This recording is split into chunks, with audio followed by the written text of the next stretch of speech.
The birth of string ciphers should be attributed to the invention of electronic communication technologies. At the end of the 19th century, radios were invented, and because the message could be easily received by anyone, it was not secure to deliver secret messages directly by radios.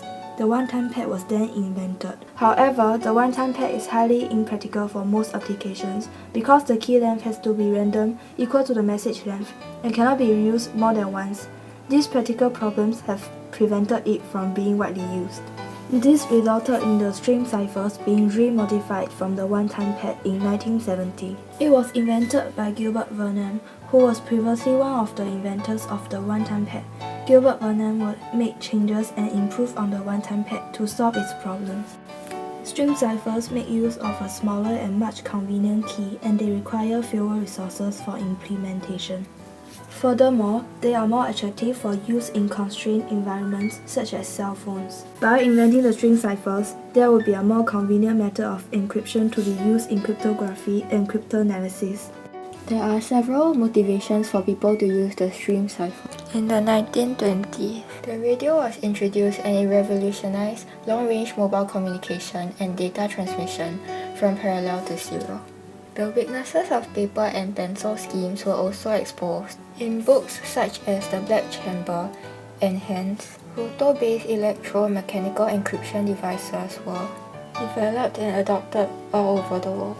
The string cipher motivates people to use it due to the speed and simplicity of implementation in applications where the plain text is of unknowable length. Moreover, the string cipher operates on the smallest unit that can be transmitted, usually in bytes, and hence is efficient in constrained devices. Lastly, it can be generated in a separate box that is subjected to strict security measures.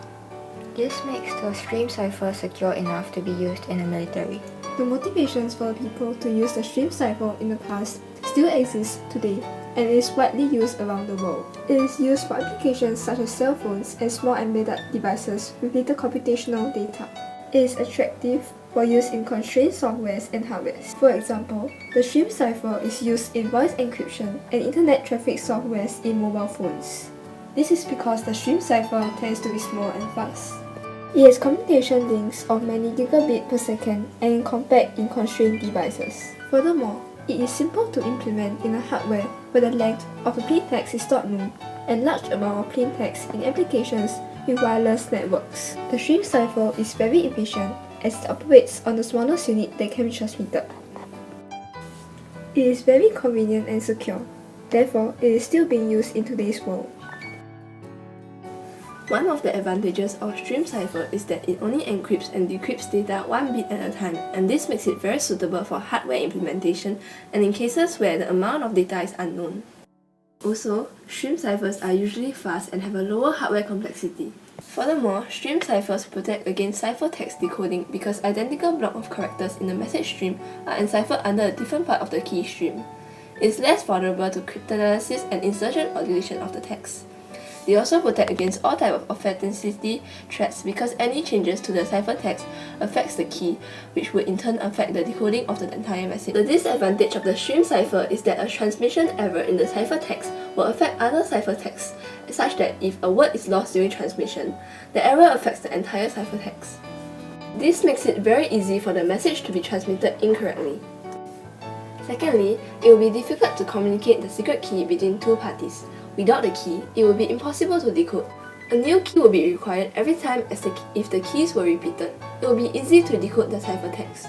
Furthermore, if the key length is short, it will be easier to decode. If a ciphertext character is lost, the error propagates forward.